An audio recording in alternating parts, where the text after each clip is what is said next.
일단 이제 항상 먼저 어디를 가든 말씀드리는 건 뭐냐면 기업 입장에서는 ESG를 과연 해야 되는지에 대한 것, 그걸 스스로가 답을 하셔야 된다고 생각을 합니다. 그걸 스스로 답하지 못하면 어느 기업이든 아무리 옆에서 떠들어도 본인 스스로 ESG와 관련된 업무를 위해서 한 발자국도 못 나갈 것 같고요. 그걸 위해서 오너뿐만 아니고 실무하시는 분들 입장도 마찬가지입니다. 이해를 하셔야 됩니다. 그러니까 과연 ESG라는 게 유행이냐, 아니면 정말 필요한 거냐, 이 트렌드가 바뀌지 않을 거냐, 거기에 대한 거고요. 그래서 저희들이 단번에 얘기 드리는 건 이명박 대통령 때 보면 녹색이라는 말이 한참 유행을 했어요. 그러다가 그때는 뭐 한 1, 2년 쭉 그러다가 결국은 흐지부지 되고 아무도 그걸 신경 쓰지 않았죠. 그러다가 이제 지금 작년부터죠, 사실.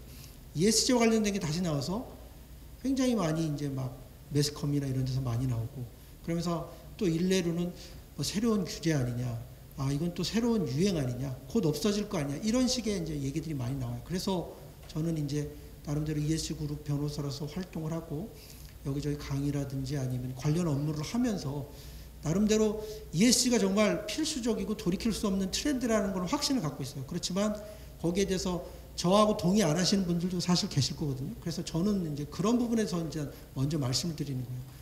과연 기업이 ESG 대비를 해야 되느냐? 예전과는 왜 달라졌을까? ESG에 관련돼서. 그거는 저는 첫 번째는 뭐냐면 파리 협약이라고 생각을 해요.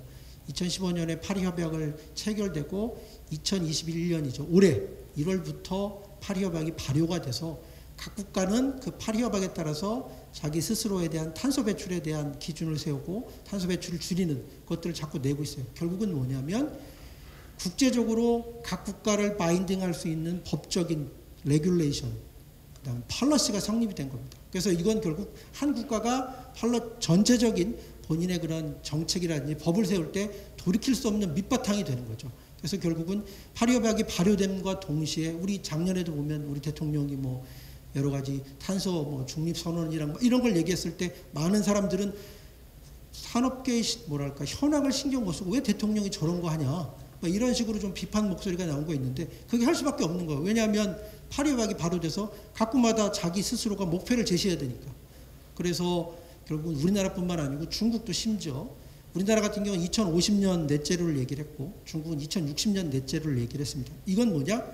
결국 세계적으로 규약, 그러니까 구속력 있는 그런 파리협약이 드디어 발효가 됐기 때문에 이런 법 정책적인 것, 팔러시적으로 결국은 돌이킬 수 없는 시대 흐름이 됐다. 또 하나는 이걸 통해서 투자자들 스스로가 기업들을 상대로 해서 ESG와 관련된 평가를 하면서 ESG를 잘하는 회사들을 찾고 거기에 대해서 타겟을 하고 투자를 하고 좀 더 적극적으로 본인들의 이 목소리를 내기 시작했다. 그게 두 번째 얘기고요. 세 번째는 뭐냐면 다른 기업들입니다. 나는 가만히 있지만 옆에 있는 다른 기업들이 막 달려가는 거예요. 그래서 지금 우리 SK 얘기를 하셨잖아요. SK나 이런 훌륭한 기업들은 지금 2019년부터 넷제로, 그러니까 아리백 선언하시고, 그 다음에 지금 넷제로 관련된 거 막 선언하신다고 하잖아요. 이미 우리나라뿐만 아니고, 우리가 이제 글로벌로 사실 우리는 경쟁을 해야 되는데, 우리의 많은 이제 뭐랄까, 경쟁사들은 넷제로, 그 다음에 뭐 아리백, 이런 걸 막 선언하면서 본인들이 뭐 이렇게 지금 뭐랄까, 본인 스스로도 열심히 나가지만 자기들의 그런 체인업, 그러니까 체인과 관련돼서 본인들과 협력하는 회사들한테 이제 결국 본인들이 나가니까 같이 따라가라, 동참하라 이렇게 압박을 하게 됩니다. 그래서 결국은 우리 세계적인 기업들 그리고 우리 경쟁사, 우리 동료 기업들도 결국은 ESG에 맞춰서 본인들이 막 달려나가고 열심히 하고 있어요. 그러면 결국 우리는 뭐냐?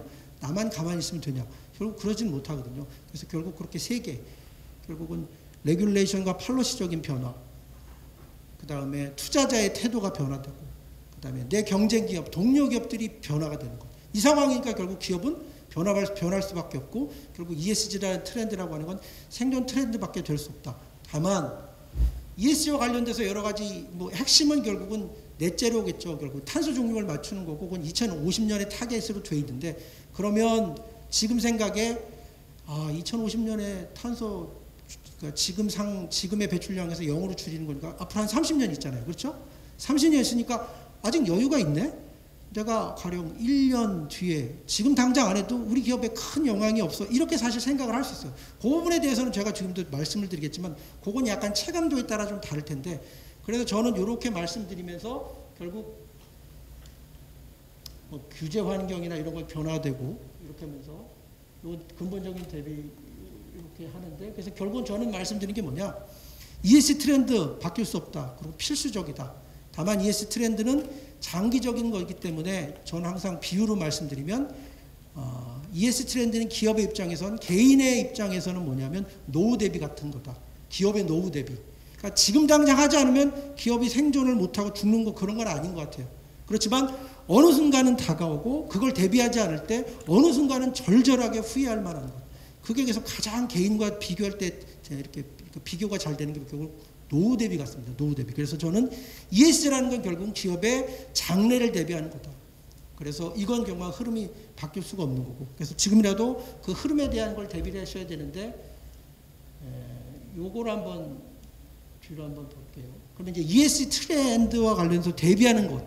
이게 과연 그러면 천천히 해도 되는지 아니면 지금 당장 준비를 해도 생각보다는 조금 시간이 타이트할 수 있을지. 근데 저는 요걸 보면서 요건 이제 아무래도 탄소 배출과 관련된 걸 기준으로 하다 보니까 탄소 배출과 조금 관련이 없는 가령 우리 ITC 그룹 같은 경우는 좀 상대적으로 여유가 있을 수가 있어요. 그렇기 때문에 ITC를 기반으로 해서 결국은 다른 뭐 사회적인 배려라든지 거버넌스와 관련된 일들을 하시면서 결국 이와 관련된 것들에서 한 발짝 떨어질 수가 있는데 이와 관련해서 밀접하게 연관이 되어 있는 가령 뭐 그러니까 석유화학이라든지 석탄이라든지 아니면 뭐 철강이라든지 그밖에 많은 회사들 그런 회사들은 굉장히 시기적으로 타이트하다고 보이죠. 그래서 그런 걸 보는 게 뭐냐면 결국은 요걸 보시면 시나리오가 있습니다. 2050년에 기준으로 해서 현재 기준으로 해서 2도씨 정도만 딱 높이는 그 시나리오로 맞출 때 많은 기업들이 모건 스탠리가 파악했던 많은 기업들이 그 2도씨 시나리오 할 때 대응하는 대응책을 세운 기업이 16% 정도다. 그렇지만 1.5도씨 즉 현재를 기준으로 해서 2050년에 1.5도씨 정도의 온도만 낮춘다라고 하는 그 시나리오로 갔을 때 그때 대응을 그 시나리오에 맞춰 대응하는 기업은 전체 기업의 5% 정도밖에 없다. 그리고 이 1.5도씨를 했을 때는 2019년을 기준으로 했을 때 지금의 탄소 배출 2019년 탄소 배출량을 기준으로 했을 때 매년 15% 정도의 탄소 배출을 줄이는 거예요. 그렇다면 1년에 15% 줄인다고 하는 거 뭐 1년은 쉬울 수가 있어요. 근데 그게 자꾸 축적되다 보면 그게 쉽지 않거든요. 이런 걸 봤을 때 기업들이 급하지 않다고 생각할 수 있지만 또 시기적으로 보면 그렇게 여유 있는 시간은 아니다. 그렇기 때문에 지금은 ESG와 관련돼서 제대로 대비하고 준비할 때다. 그렇게 말씀을 드릴 수 있겠습니다. 그래서 이걸 보시면 요 두 번째 2도씨하고 1.5도씨입니다. 그래서 결국 모건 스탠리는 뭐라고 하냐면 대응을 못했을 때는 결국은 처음엔 적극적으로 인게이지먼트해서 대응을 하도록 노력하다가 아니면 자산을 나름대로 줄이고 그러다가 아니면 아예 그냥 그 자기가 투자한 것들을 다 걷어내서 결국 자기 투자 포트폴리오에서 배제해버리는 그런 상황이 벌어지는데 2도씨 때 보면 요 기업들 중에서 향후 자기들의 포트폴리오 중에서 살아남을 기업은 40%밖에 없다는 거예요. 제대로 대응하지 않을 때. 그리고 1.5도 시나리오로 쭉 갔을 때는 뭐냐면 자기 포트폴리오 중에서 살아남을 기업이 몇 프로다? 10%밖에 없다는 거예요. 결국은 현재 제대로 대응하지 않으면 결국 언젠가는 투자 포트폴리오에서 배제될 수밖에 없는 그런 상황인 거죠. 그래서 이런 거 봤을 때 뭐 연기금들 중심으로 해서 이런 건 많이 보셨을 거예요. 그래서 결국은 책임 투자 원칙을 갖고서 노력하고 ESG와 관련돼서 여러 가지 투자 원칙을 갖고서 많은 연기금들이 본인들이 뭐 투자에 대한 원칙을 세우면서 대응을 한다. 이렇게 얘기가 나오고 아까 우리 유엔 투자 책임 원칙 관련돼서 말씀을 드렸는데 여기 표가 생략이 되긴 했네요. 요 지금 표가 생략이 됐는데 요 유엔 투자 책임과 관련돼서 보면 본인들이 투자할 때 ESG와 관련된 것들을 제대로 평가하고 있는지 보겠다. 그리고 ESG와 관련해서 제대로 디스클로저, 공시했는지에 대해서 보겠다. 그래서 6가지 요소들이 쭉 있는데 그중에 그런 요소들이 들어가 있어요. 결국 이런 요소들을 토대로 해서 많은 투자자들이 결국 자기가 투자를 할 때 이런 방향, 이런 관점으로 투자를 하겠다. 그럼 지금 그렇게 얘기를 하고 있는 거고요. 우리 국민연금 같은 경우도 2019년에 이제 ESG 투자 방안 요 얘기를 하면서 여러 가지 뭐 ESG와 관련된 평가 지표도 얘기하고 이런 걸 고려를 해서 제대로 된 투자를 하겠다. 뭐 이렇게 얘기를 하고 있고 요게는 이제 그렇게 하면서 또 현재 트렌드로 또 나오는 게 뭐냐면 아까도 TCFD 얘기를 말씀하셨는데 요건 뭐냐면 탄소 배출과 관련돼서 우리의 그런 재정적인 그러니까 우리의 그런 파이낸셜 디스클로저를 하는 겁니다. 그래서 탄소 배출과 관련돼서 우리의 그런 파이낸셜한 부분들을 분석해서 디스클로저하는 것들에 대한 걸 대응하는 게 TCFD인데 그런 거라든지 아니면 지금 현재 ESG 활동을 제대로 하고 있는지 평가를 하겠다. 근데 그 평가 툴이 뭐냐? 바로 텍소노미라는 건데 현재 EU 텍소노미는 지금 레귤레이션이 제정이 돼서 진행이 되고 있고요. 한국 코리아 텍소노미도 지금 만들어지고 있고 엊그저께 6월 달에 2차와 관련된 협약 논의를 했고 올해 상반기에 텍소노미와 관련된 얘기를 이제 종합해서 이렇게 만들려고 합니다. 그런 건 뭐냐면 기업 활동이 ESG와 관련된 활동이냐 아니면 녹색 활동이냐 그런 걸 제대로 평가할 수 있는 기준들을 세우겠다는 건데 이미 해외에서는 이런 기준들이 세워지고 그다음에 이런 해외에서 세워진 특히 유럽이죠. 그런 유럽에 세워지는 기준들이 한국에도 영향을 미칠 거다. 그래서 글로벌 운영사들이 그런 얘기들을 하고 한국도 보면 환경부가 TCFD 그러니까 작년 5월 달에 가입을 하고 거래소도 이미 가입을 했고 그다음에 코리아 텍소노미라든지 EU 텍소노미와 관련돼서 계속 관련된 활동들을 만들겠다고 얘기를 하면서 실제 지금도 작업을 만들고 있습니다. 그리고 ESG 투자와 관련돼서 결국은 아까 말씀드렸지만 투자사들이 ESG와 관련된 투자를 하겠다. 어떤 방식으로 투자를 할지에 대해서 이건 표로 보여주는 건데 결국은 ESG와 관련돼서 나름대로 뭐 네거티브를 갖고 투자라든지 아니면 임팩트로 투자라든지 아니면 파지티브로 투자라든지 여러 가지 ESG를 고려한 투자들이 점점 늘어나고 있는데 여기서 한 가지만 여기서 좀 저는 요게 되게 중요할 것 같거든요. 뭐냐면 투자자 입장에서도 그럼 과연 ESG를 제대로 잘하는 회사를 골라서 투자하는 게 투자가 잘 되는 투자냐 투자를 잘하는 거냐 그리고 투자받는 입장에서도 내가 ESG를 잘하는 것 그거 잘하는 게 과연 나한테 투자를 받기 유리한 거냐 그거에 대해서 정말 냉정하게 사실 그동안은 ESG를 잘하는 데를 투자를 하면 투자 성과가 좋을 거다 사실 그런 막연한 얘기들이 있었는데 그거에 대해서는 데이터들이 그렇게 그러니까 어떤 거는 투자 성과와 관련돼서 그러니까 뭐랄까 정비례적인 관계가 있다. 아니 어떤 거는 관계가 없다. 이런 식의 서로 중구난방들의 얘기가 있었어요. 그렇지만 어디냐면 2020년 12월 달에 리포트 나온 거에 보면 스크리닝 전략을 통해서 거기와 한번 투자 성과를 비교하는 거기를 보면 네거티브와 관련된 스크린, 즉 ESG와 관련돼서 못하는 회사가 있다. 그러면 거기는 아예 투자 자산을 제끼는 거죠. 그거는 사실 투자 성과와 상관관계가 없다. 이렇게 나오고 있어요. 결국은 이건 뭐냐면 ESG와 관련해서 내가 정말 못하는 게 아니면 결국은 ESG와 관련해서 웬만하면 투자를 받을 수가 있는 거고 ESG 못하는 데는 내가 정말 투자를 아예 안 하겠다. 이것만 계속 강하게 투자 회사가 갖고 있다고 하면 별로 투자 성과에 대해서는 얻을 수 없다는 거고요. 그다음 더 중요한 건 포지티브 스크린입니다. 결국 특정한 타겟팅을 해서 제대로 분석을 해서 본인들이 투자자가 보기에 이런 회사들은 괜찮다. 그래서 굉장히 나름대로 분석을 한 다음에 거기에 분석한 회사에 투자라는 거. 과연 그게 성과가 있느냐? 결국 뭐냐? 적용 강도가 강하면서 포트폴리오 구성 종목가 적음에도 불구하고 위험과 수익률 관점에서 투자 성과가 우수하다.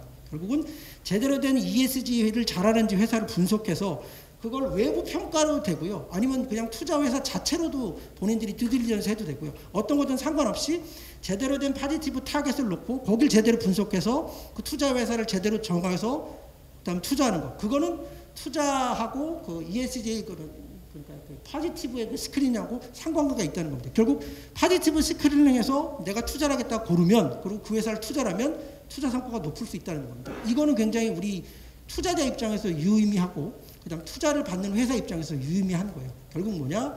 내가 ESG를 제대로 잘한다. 그리고 여러 가지 ESG와 관련된 요소들을 내가 제대로 고려해서 대응과 관련된 팔러시를 제대로 세우고 있다. 그렇다면 투자자 입장에서는 그 회사는 매력적인 회사가 될 수 있어요. 그리고 본인 스스로도 투자자한테 매력적인 회사가 될 수 있는 부분이 되는 거죠. 사실 그래서 저는 요 얘기를 조금 더 해드리고 싶었고요. 그렇기 때문에 이 ESG와 관련해서 우리들이 막 제대로 대응하는 거 이게 과연 아무런 뭐 의미가 없는 건가? 아니면 그냥 단순히 외부에서 평가하는 평가 지표만 뭐 높게 받으려고 하는 그 정도인가? 그런 의미가 있는 건 아니고요. 그 의미 이상의 의미가 있다. 투자자 관점에서도 상당히 의미가 있다. 그렇게 말씀을 드릴 수 있겠습니다. 블랙록 얘기를 조금 하셨잖아요. 그래서 블랙록은 뭐냐면 여기 블랙록은 이제 2021년에 뭐라고 했겠냐면 탄소 배출과 관련돼서 이거 제대로 하는 회사가 기업 밸류에이션을 높이면서 투자 가치를 제대로 높일 수 있다. 그래서 블랙록이라고 하는 건 지속 투자와 관련된 것들을 하면서 ESG 관련된 요소들을 많이 보지만 본인들이 투자와 관련돼서는 뭘 많이 보겠다? 탄소 배출과 관련된 탄소 효율성을 제대로 대응하고 있는지 그런 회사들을 제대로 보겠다 이렇게 얘기를 하고 있습니다. 그러면서 본인들 투자와 관련돼서 스크린드 인베스트먼트라든지 ESG 인베스트먼트나 임팩트 인베스트먼트 요 세 가지 프레임을 놓고서 투자와 관련된 것들을 다 진행을 하고 있습니다. 스크린드 아까 그거는 스크린드 인베스트먼트라는 건 아까 보면 네거티브라고 보면 됩니다. 일정 부분은 아예 투자를 안 하는 거고요. ESG 이 인베스트먼트라고 하는 건 포지티브 중에서 약간 브로드한 포지티브가 있고 그다음에 특정 타겟, 특정 주제에 대한 거가 있고 그 특정 주제뿐만 아니고 사회적으로 임팩트가 있으면서도 뭐랄까 재정적으로 뭔가 성과를 낼 수 있을 건지 그걸 조금 더 분석하는 게 임팩트라고 생각을 하시면 됩니다. 그래서 이런 식의 세단 나름대로의 그런 단계를 놓고서 자기들이 투자할 회사들을 찾고 투자들을 평가한다. 이게 이제 블랙록의 입장이고요. 아까도 말씀드렸지만 네거티브 관련돼서 워낙 블랙록이 탄소 배출 같은 것들을 제대로 대응 못하거나 본인들이 원하는 디스크로 제대로 못하는 회사들한테 가서 인게이지먼트해서 주주권 행사하는 얘기들 여기 통계로 좀 나와 있는 거고요. 그래서 본인들이 아까도 얘기했잖아요. 탄소 배출과 관련돼서 그래서 ESG 블랙록은 뭐냐면 TCFD와 관련된 것 이게 이제 결국은 뒤에서 조금 더 설명을 드릴 건데 이거를 제대로 하는 것 이게 굉장히 좋은 거고 이 TCFD와 관련된 디스크를 회사가 제대로 하느냐 안 하느냐 이게 굉장히 중요하다 그렇게 생각을 합니다. 그래서 본인들은 뭐라고 하냐면 투자하는 회사들한테 SASB 가이드라인하고 TCFD 레커멘데이션을 맞춰서 공시하라고 자꾸 얘기를 한다. 그렇게 얘기를 하고요. 또 하나는 뭐냐면 아까 제가 잠깐 언급하다 말았지만 기업이 ESG 활동을 제대로 하는지 누가 평가를 하죠? 내가 제대로 ESG 관련된 업무를 한다라고 감정적으로만 생각하면 되나요? 그렇지 않거든요.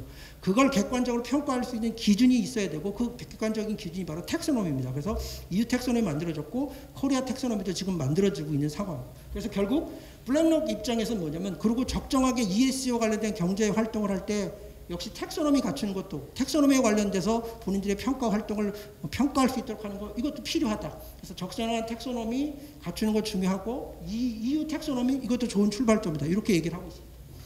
그래서 기업 입장에서 뭐냐면 나름대로 이런 것들을 고려해서 스스로에 대한 프로토콜을 갖추고 있으신 게 되게 필요하다. 이건 투자자 입장에서 즉 투자를 하려고 하는 M&A 회사들이든지 아니면 투자자 입장에서도 이런 프로토콜 자체적으로 갖고 계셔야 되고 투자를 받으려고 하는 회사 입장에서 나름대로 프로토콜을 갖고 있어야 된다. 이런 프로토콜을 갖고 있다는 건 뭐냐면 결국은 ESG와 관련돼서 본인들이 어떤 전략을 취하고 현재 어떻게 할 거고 앞으로 어떻게 할 거다라는 걸 정비해서 나름대로 문서화했다는 겁니다. 그래서 그건 예시고요. 저희들이 한번. 그리고 나름대로 또 체크리스트, 뭐 M&A와 관련되거나 기업 투자와 관련돼서 활용할 체크리스트도 될 거고 기업 입장에서는 투자받는 입장에서는 그런 투자를 받기 위해서 아니면 나름대로 자기들 스스로의 ESG 평가를 ESG 활동을 평가하기 위한 체크리스트 그 활용도도 될 겁니다. 그래서 나름대로에 대한 체크리스트를 갖고 있는 게 필요하다. 근데 요거까지 갖고 있는 건 상당히 어렵기는 어렵지만 그래도 뭐 제가 말씀드리는 건 이 정도까지 가면 좋겠다라고 하는 걸 말씀을 드리는 겁니다. 그래서 체크리스트와 관련된 것들을 조금 더 마련해 주실 수 있으면 좋겠다고 좀 말씀드리는 거고요. 그다음에 그래서 결국은 이제 M&A와 관련돼서 그다음 기업 투자와 관련돼서 ESG라고 하는 걸 제대로 갖추고 있고 제대로 잘 진행하고 있는 것 그리고 그런 것들이 제대로 진행하고 있는지 나름대로의 프로토콜이라든지 체크를 할 수 있는 체크리스트를 이거 갖고 있는 게 굉장히 중요하다. 이건 투자자 입장에서도 그렇고 투자를 받는 회사 입장에서도 그렇다. 그럼 이런 걸 준비할 때 도대체 뭘 기준으로 준비를 하냐? 그건 결국은 ESG 평가하는 여러 가지 지표들을 기준으로 사실 생각을 하시면 됩니다. 그래서 제가 좀 말씀드릴 수 있는 건 아까도 우리 앞부분에서 ESG 평가 지표 관련된 것들이 조금 얘기가 나왔는데 그 중에서 이제 말씀하신 것들은 제가 넘어가고요.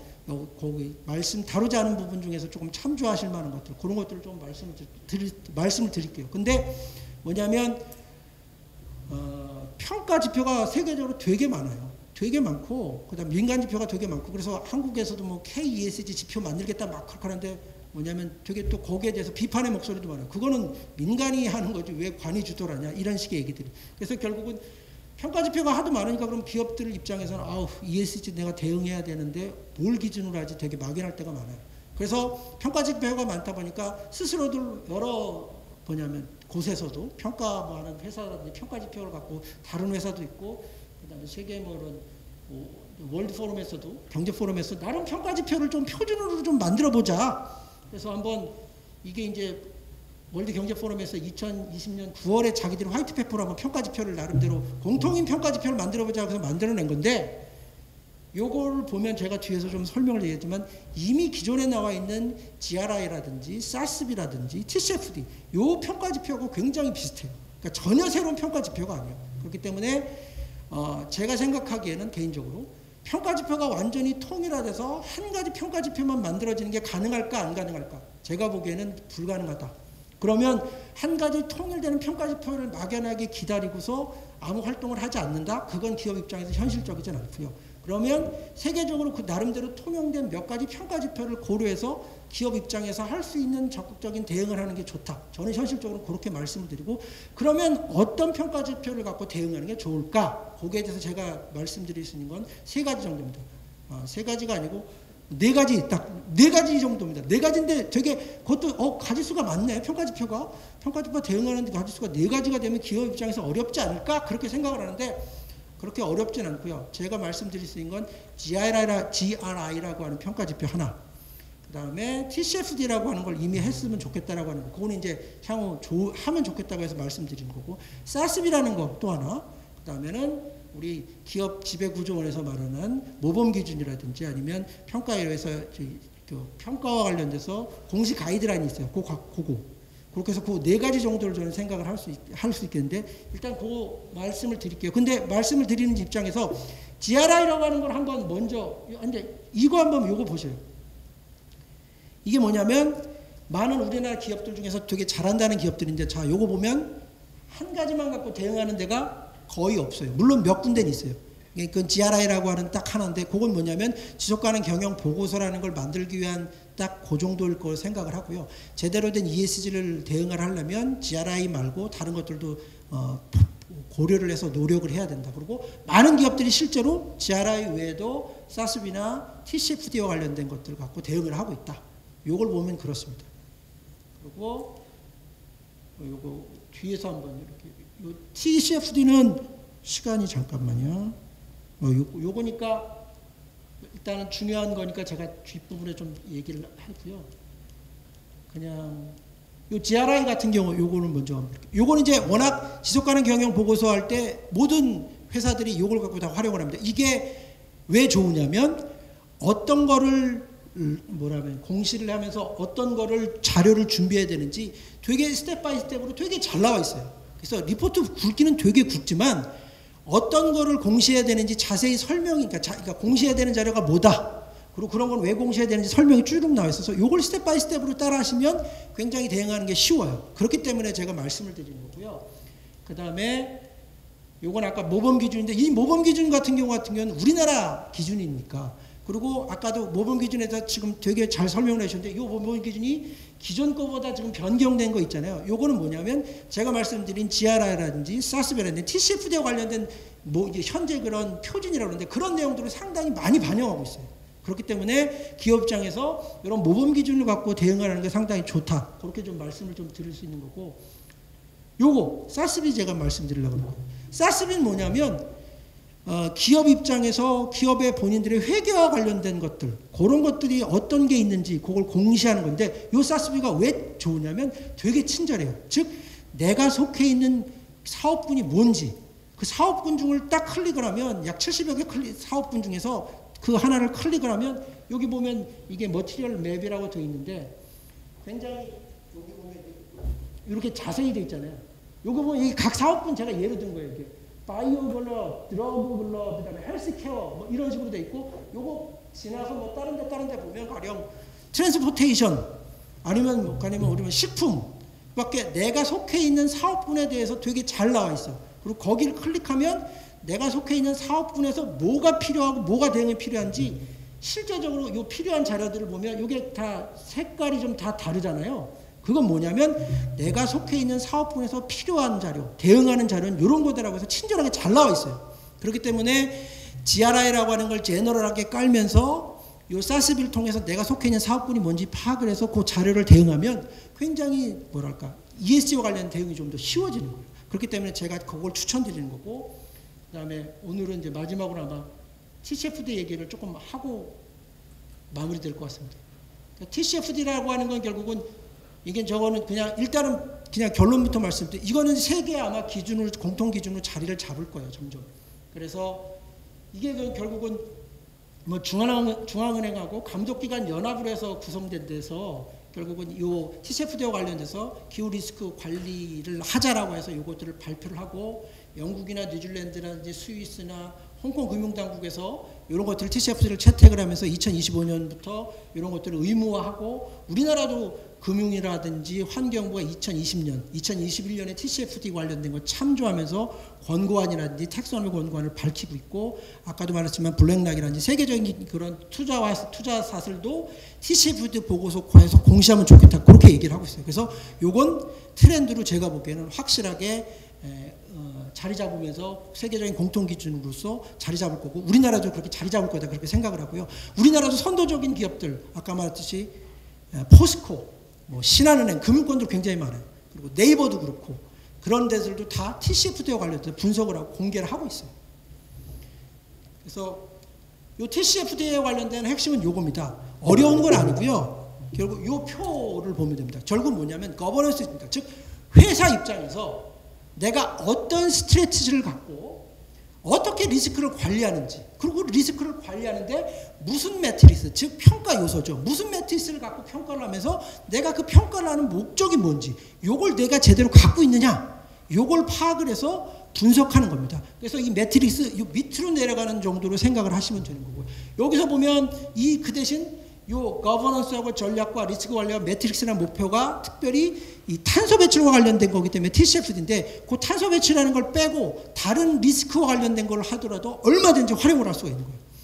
그래서 이런 걸 보면 이겁니다. 그래서 결국 탄소 배출과 관련돼서 그렇게 현재 내가 탄소 배출과 관련해서 대응하는 그러니까 내가 처해진 우리 회사 입장에서 리스크가 뭐냐 펄리스적인 리스크가 뭐냐 테크놀로지적인 리스크가 뭐냐 마켓적인 리스크가 뭐냐 레퓨테이션적인 리스크가 뭐냐 그 리스크가 장기냐 단기냐 이런 것들을 분석하고 그건 리스크만 있느냐 탄소 배출과 관련돼서 탄소 대응을 제대로 하면 내 회사의 기업에 향후 뭔가 어퍼튜니티가 있지 않겠냐 그 어퍼튜니티가 뭘까 에너지 효율성이라든지 프로젝트라든지 서비스와 관련된 거라든지 마켓과 관련된 거라든지 아니면 지속 가능과 관련된 거든지 그런 어퍼튜니티가 뭔지 그렇게 해서 리스크하고 내 기회 같은 걸 제대로 분석을 하다 보면 어떤 경우에는 굉장히 내 재정적으로 이건 내 인컴 쪽에 영향, 플러스적인 영향을 미치는 거고 어떤 경우에는 내 비용적인 측면에서 영향을 미치는 겁니다. 그래서 그런 것들을 평가해서 이렇게 내 결국은 재정적인 거죠. 내 비용적인 게 뭔지 그 다음에 내 인컴적인 게 뭔지 그런 거를 본인들이 정리를 하고 공시를 하는 겁니다. 그래서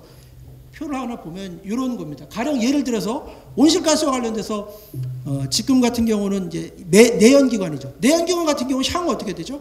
온실가스와 관련해서 결국은 없어질 거잖아요. 그러면 결국은 온실가스 대응과 관련해서 내연기관 차를 막 생산하는 업체다. 그러면 결국은 본인 스스로가 결국은 이 기술을 계속 고집한다고 하면 결국 없어질 거니까 결국 내 자산이라든지 이런 건 없어질 거고 그러면 결국 어떤 리스크가 생기느냐 내 자산을 대체할 만한 새로운 기술을 개발해야 되는 리스크 그 기술을 개발하면서 비용이 들 만한 것 그런 것들을 그런 게 평가가 되잖아요. 그래서 그런 것들을 평가를 하는 거죠. 그래서 리스크와 관련된 걸 제가 좀 예시를 들었고 그 다음에 리스크뿐만 아니고 오퍼튜니티와 관련된 예시들을 쭉 들은 거고요.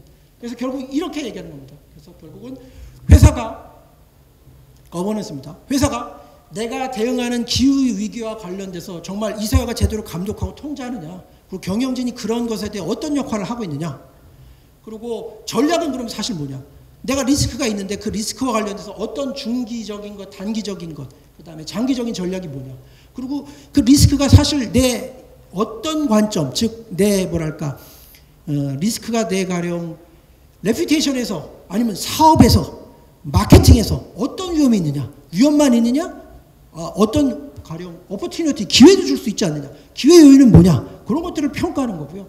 그 다음에 리스크 관리는 뭐냐면 그렇게 평가되는 것에 대해서 내가 제대로 관리할 수 있는 프로세스가 있느냐 프로세스는 뭐냐 그래서 프로세스를 나름대로 갖고 있고 또 하나는 뭐냐면 프로세스만 있는 게 아니고 이게 기후다 아니 이게 위험이다 아니면 이게 오퍼튜니티다 이런 걸 뭘 기준으로 평가하냐 아까 제가 체크리스트 말씀드렸잖아요. 그렇게 매트릭스를 제대로 갖고 있는 거 있느냐 그 다음에 전체적으로 내 온실가스 배출량이라든지 뭐 전체 배출량 같은 것들을 어떻게 내가 평가를 하느냐. 그리고 그 배출량과 관련된 거를 내가 어떻게 재무적인 위험으로 이렇게 평가할 수 있는 그 매트릭스는 뭐냐. 그리고 그런 것들에 대해서 내가 굳이 이 매트릭스를 갖고서 위험 관련된 요소를 평가를 해서 결국 내 회사가 이 기업 위기, 그러니까 이 위기 대응을 통해서 어떤 걸 목적으로 할 거냐. 목표가 제대로 되어 있느냐. 그런 것들을 쭉쭉쭉 정리를 하는 겁니다.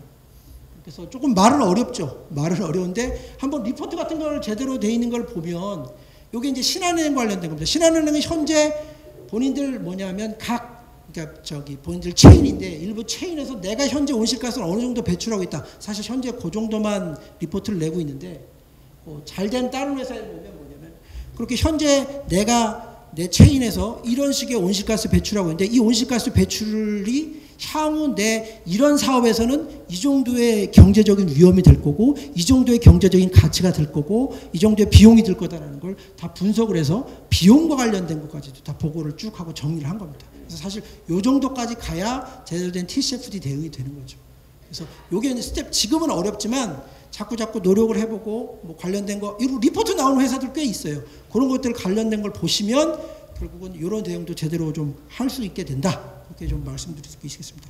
시간이 5분 초과인데 죄송합니다. 제가 원래 12시에 딱 맞추려고 했는데 시간이 좀 그래서 뒤에 관련된 뭐 TCFD라든지 아니 TCFD 아니고 텍소노미 이런 부분도 있는데 그런 건 향후 궁금하시면 저한테 메일 주시면 제가 다 자세히 답변을 드리도록 합니다. 나머지 건 다 잘라버리고 그래서 결국은 ESG 관련된 대응 필요하다.